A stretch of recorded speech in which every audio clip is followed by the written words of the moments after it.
परिवार में दो बेटे सुरेश और नरेश, दोनों शादीशुदा थे। सुरेश की शादी को कुछ साल बीत चुके थे, जबकि नरेश की शादी को अभी 8 महीने ही हुए थे। घर के सारे काम बड़ी बहू मीना ही संभालती थी, क्योंकि छोटी बहू सीमा नौकरी करती थी। माँ जी, ये देखिए, मैं आपके लिए सुंदर बनारसी साड़ी लाई हूँ। ये तो बहुत सुंदर साड़ी है बहू, पर कीमती होगी। माँ जी, आपसे ज्यादा कीमती नहीं है। वैसे आज मुझे सैलरी मिली थी तो सोचा आपके लिए कुछ खरीद लूं, इसलिए मैं ये साड़ी ले आई। माँ जी, आपने नींबू पानी बनवाया था। अरे अरे, ध्यान से, अभी रख दे। पहले मैं अपनी बहू की लाई हुई साड़ी तो देख लूं। इस पर गिर गया जरा सा भी नींबू पानी तो दाग लग जाएगा। माँ जी, भाभी को बोल दो कि मशीन में ना धोएं। पहले भी जब मैं नरेश जी के लिए जो कमीज लाई थी वो इन्होंने मशीन में धो दी थी, वो मशीन में खराब हो गई थी। अरे बहू, ये ठहरी घर में काम करने वाली, ये तुम्हारी तरह बाहर काम करने वाली थोड़ी है। इसका जितना दिमाग होगा उतना ही तो काम करेगी। इसे क्या पता कैसे कमाते हैं। तुम सारा दिन बाहर नौकरी करती हो, मेहनत करती हो, इसका क्या? जरा सी सब्जी बनाई, जरा सा आटा गूंथा और रोटी बना दी, इधर उधर बस थोड़ा बहुत झाड़ू पोछा लगा दिया। अरे असली मेहनत तो तुम कर रही हो। बाहर नौकरी करके ये तो सारा दिन घर में आराम करती है। माँ जी, अच्छा मैं थोड़ा फ्रेश होकर आती हूँ, बहुत थक गई हूँ। आज बहुत काम था ऑफिस में। हाँ हाँ बहू, थकना तो है ही। एक काम करना, रात को हल्दी डालकर दूध पी लेना, सारी थकान दूर हो जाएगी। मैं अपने हाथों से तुम्हारे लिए हल्दी वाला दूध बना दूंगी। तभी मीना का देवर भी आ जाता है। भाभी, आपने आज फिर आलू की सब्जी दे दी। पता है मेरे साथ के सारे दोस्त यही कहते हैं कि तू रोजाना आलू ही क्यों लेकर आता है। भाभी, आपसे कोई और सब्जी नहीं बनाई जाती क्या? आपने बिल्कुल सही कहा, मेरे साथ भी ऐसा ही होता है। मेरी फ्रेंड्स इतनी अच्छी अच्छी सब्जियां लेकर आती है टिफिन में, कभी मलाई कोफ्ता, कभी सोयाबीन चाप, कभी शाही पनीर और ना जाने क्या क्या बढ़िया मसालेदार सब्जियां। अरे ये बस निपटाने वाले काम करती है, कोई काम ढंग से थोड़ी करती है ये। कान खोलकर सुन लो मीना बहू, थोड़ा अपने आप को बदल लो, वही ठीक रहेगा। उस समय मीना कुछ नहीं बोली। लीला अपनी दोनों बहुओं के बीच अक्सर ही ऐसा भेदभाव करती थी। अब तो मीना का मन दुखने लगा। एक दिन मीना किताब में एक कहानी पढ़ रही थी। कहानी पढ़ने के बाद उसके चेहरे पर थोड़ी स्माइल आई और वो खुद से बोली, बहुत हुआ, अब मुझे भी ऐसा ही कुछ करना होगा जैसा इस कहानी में हुआ है। जहाँ मीना रोजाना सुबह उठकर सबका टिफिन तैयार करती थी, अपने हस्बैंड का, अपने देवर का, अपनी देवरानी का और उसके बाद अपनी सास का नाश्ता, फिर बच्चों का टिफिन पैक करके उन्हें स्कूल बस तक छोड़कर आती थी। आज उसी मीना में कुछ बदलाव था। अरे आज रसोई का दरवाजा नहीं खुला। मीना भाभी तो सुबह सुबह उठकर रसोई में खाना बनाने लगती है। क्या हुआ सीमा बहू? माँ जी, आज रसोई में मीना भाभी दिखाई नहीं दे रही, कहीं सो तो नहीं रही है? माँ, मीना की तबीयत ठीक नहीं है, बोल रही है पूरे शरीर में दर्द है और बुखार भी लग रहा है। देखता हूँ दिन में डॉक्टर के पास लेकर जाऊंगा, 11 बजे आएगा डॉक्टर। ओह, पर मुझे तो आज बहुत जल्दी ऑफिस जाना था। उस दिन रसोई में कुछ भी नहीं बना। मीना के बच्चों की छुट्टी थी, इसलिए सुरेश बाजार से ही नाश्ता ले आया, पर सीमा और नरेश बिना खाने लिए ऑफिस गए। लीला ने भी बाजार का थोड़ा बहुत खाकर अपने आप से चाय बनाकर पी ली, पर लीला देवी को घर में काम वाली रखना पसंद नहीं था, इसलिए सारे घर का काम लीला देवी को अकेले ही करना पड़ा। शाम तक लीला देवी की कमर में दर्द हो गया, जिसकी वजह से लीला देवी बहुत परेशान हो रही थी। अरे मोरी मैया, मेरी कमर गई। सीमा, बहुत अच्छा हुआ तुम आ गई। रात की रोटी तो तुम ही बना लो, मेरी तो कमर में बहुत दर्द है, हिला भी नहीं जा रहा।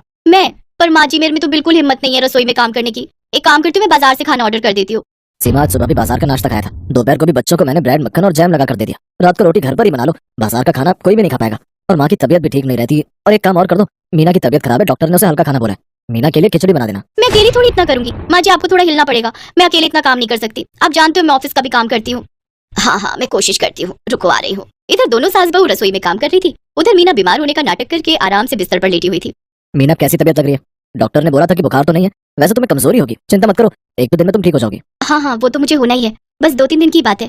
मुझे भी बिस्तर पर लेटना कहाँ अच्छा लग रहा है। मेरी वजह से घर में कितनी परेशानी हो रही है, रसोई में खाना भी ठीक से नहीं बन रहा। अरे तुम सारा दिन घर की चिंता करके ही अपनी तबीयत खराब करती हो। अभी छोड़ दो, जैसा चल रहा है तुम अपने पर ध्यान दो। अगले 2 दिनों में ही लीला और सीमा दोनों को नानी याद आ गई, जब दोनों को घर के सारे काम अकेले करने पड़े। सच में आज पता चल रहा है मीना अकेले कितना काम करती है। हम दोनों तो मिलकर भी उतना काम नहीं कर पा रहे जितना वो अकेले कर लेती है। उसके साथ तो कोई होता भी नहीं है और वो सबके लिए सब कुछ करती है। आप ठीक कह रहे हो माँ जी, मीना भाभी रसोई में होती है तो मुझे तो कोई चिंता ही नहीं रहती, क्योंकि मुझे पता होता है वो तीनों टाइम का खाना भी संभाल लेंगी और हमें समय पर खाना भी मिल जाएगा। पर अब पिछले 3 दिनों से हमें से किसी ने भी कुछ ठीक से नहीं खाया। सीमा सही कह रही है माँ, भाभी गरम गरम खाना पैक करके देती है तो दोपहर में ऑफिस में पेट भर जाता है, पर मजबूरी में कैंटीन का खाकर मेरा तो पेट ही खराब हो गया और भूख भी नहीं मिटती। कुछ भी कहो, ये घर अगर ठीक से संभला हुआ है तो मीना बहू की वजह से ही संभला हुआ है। मीना भाभी बस जल्दी से ठीक हो जाए, मुझे तो बहुत परेशानी हो रही है। माँ जी, मुझे लगता है भाभी अकेले ही घर का सारा काम करती है, इसी वजह से वो बीमार हुई है। क्यों ना हम घर में सफाई बर्तन के काम के लिए कोई काम वाली रख ले, जिससे भाभी को भी सहारा मिलेगा, क्योंकि वो अकेले बहुत काम करती हैं। हाँ तुम ठीक कह रही हो, वो अकेली कितना ही करेगी, हमारा ध्यान इस तरफ कभी गया ही नहीं। माँ जी, वो पड़ोस में जो एक काम वाली काम करती है ना, उसको बुला लेती हूँ, वो साफ सफाई और बर्तन कर जाया करेगी। ठीक है, बुला लो, बात कर लेंगे। मीना यही तो चाहती थी कि उसकी अहमियत को कोई समझे, उसकी भी सब कदर करे। घर में काम वाली रख ली जाती है ताकि मीना को आराम मिल सके। देवर जी, आपका लंच। सीमा, तुम भी अपना लंच ले जाना, मैंने पैक। थैंक यू भाभी, मैं इस लंच को बहुत मिस कर रही थी। अब आप आराम करना, वो काम वाली 10 बजे आ जाएगी और सारा काम कर जाएगी। माँ जी, आपकी कमर में दर्द था ना, लाओ मैं थोड़ी मालिश कर देती हूँ। जीती रहो बहू, हमेशा खुश रहो, मेरी अच्छी बहू। सबने मीना की अहमियत को समझा और उस दिन के बाद घर में सब कुछ ठीक हो गया।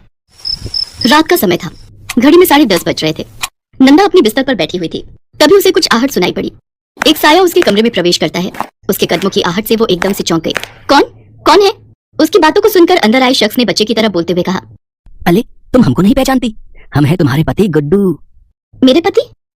सुनो ना, हमको ना नींद नहीं आ रही है, थोड़ा दल भी लग रहा है, तो मेरे कमरे में तलो ना।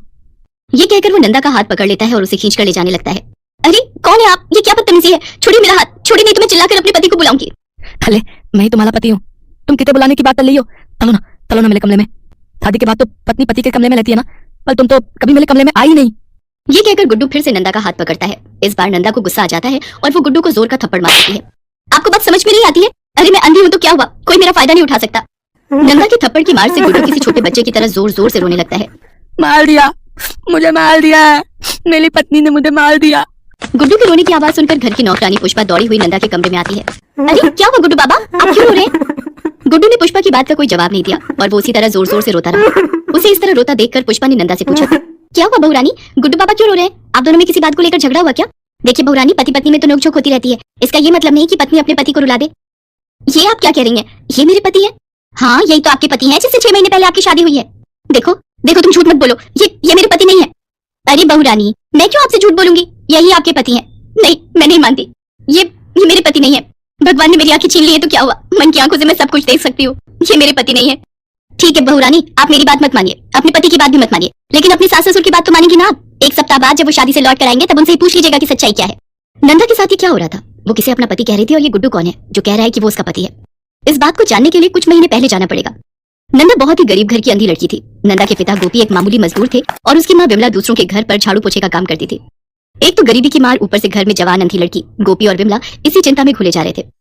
पता नहीं कौन सी किस्मत लिखवा कर आई है नंदा। अरे क्या हो गया भगवान, तेरा मुंह क्यों लटका हुआ है? अब किस्मत फूटी हो तो मुंह तो लटका ही रहेगा ना। तेरी यही बात मुझे समझ नहीं आती। अरे जो कहना है सीधा सीधा कहना।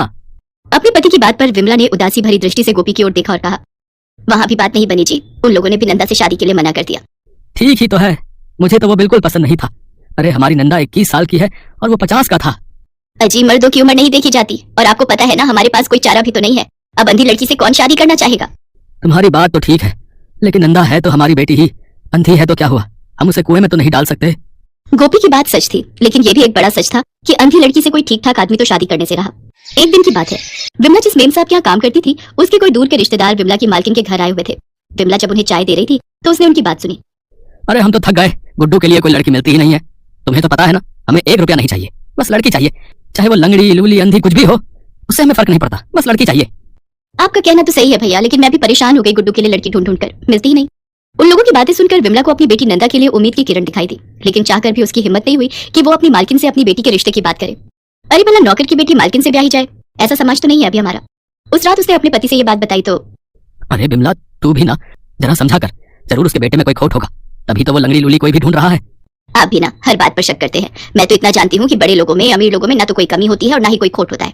तो तू क्या चाहती है? मैं कल मालकिन से खुलकर बोल दूंगी कि उनके जो भाई बाहर से आए हैं और अपने बेटी के लिए लड़की तलाश रहे हैं, तो नंदा को एक बार देख लें। विमला ने अपनी मालकिन को नंदा के बारे में बताया और उनके रिश्तेदार के बेटे से नंदा की शादी की बात कही। उसने ये भी बोला कि उसकी बेटी जन्म से ही देख नहीं सकती है। अरे मुझे तो पता ही नहीं था, ये तो वही बात हो गई कि बगल में छोरा और नगर में ढिंढोरा। सुन, मेरे भैया को कोई फर्क नहीं पड़ता कि लड़की देख नहीं सकती, बस उन्हें अपने बेटे के लिए एक सीधी और सुशील बहू चाहिए। तुम शादी की तैयारी करो, और हाँ सारा खर्च हम ही करेंगे, इसलिए तुम्हें चिंता करने की कोई जरूरत नहीं है।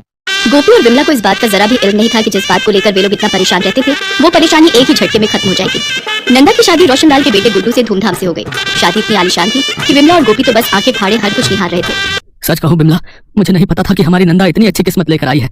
इतना बड़ा घर मिलेगा उसे, ये कौन जानता था। नंदा शादी करके अपने ससुराल आ गई। 6 महीने हो गए थे उसे अपने ससुराल आए, और 6 महीने बाद उसकी जिंदगी में ऐसा तूफान आएगा उसे पता नहीं था। पुष्पा के लाख कहने के बाद कि गुड्डू उसका पति है, उसने उसकी बात नहीं मानी।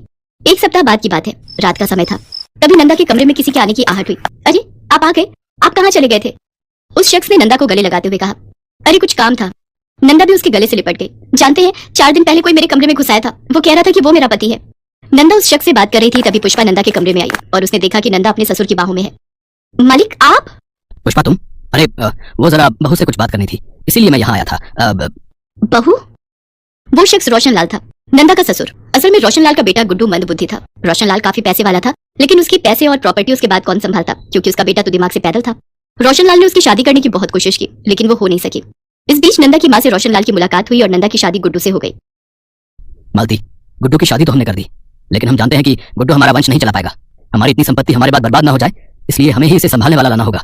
दुनिया की नजर में ये गुड्डू की सुहागरात होगी, लेकिन नंदा के साथ सोऊंगा मैं। पुष्पा को अब सारी सच्चाई का पता लग गया था, और उसे ये भी पता लग गया था कि आखिर उसे रोज क्यों नंदा बार बार मना कर रही थी कि गुड्डू उसका पति नहीं है। असल में गुड्डू की आड़ में रोशनलाल नंदा के सम्मान के साथ खेल रहा था। मुझे घिन आ रही है, सच में मुझे घिन आ रही है। ऐसे लोग भी होते हैं दुनिया में। नंदा तो बेचारी अंधी है, उसे क्या पता, लेकिन ये आंख वाले लोग, छी। पुष्पा ने ठान लिया कि वो नंदा को इस नरक से बाहर निकालेगी। वो उसी रात पुलिस थाने गई और उसने रोशनलाल की सच्चाई पुलिस को बता दी। पुलिस इंस्पेक्टर रानी को यह सब सुनकर बहुत आश्चर्य हुआ। वो रोशनलाल के घर पहुंची और उसे गिरफ्तार कर लिया। अरे, आपको शर्म नहीं आती? लोग कहते हैं कि आपका बेटा मंदबुद्धि है, लेकिन मंदबुद्धि तो आप हैं। आपने एक अंधी लड़की के सम्मान को हर दिन अपने पैरों तले कुचला, वो भी इसलिए क्योंकि आपको अपनी प्रॉपर्टी का कोई वारिस चाहिए था। आप जैसे लोग समाज में रहने के लायक ही नहीं है। रोशनलाल को जेल ले जाया गया। उस पर मुकदमा चल रहा है। लेकिन इन सब के बीच नंदा के मन में सिर्फ यही सवाल हमेशा घूमता रहता है कि ये सब उसके साथ क्यों हुआ। लेकिन उन सवालों का जवाब किसी के पास नहीं है।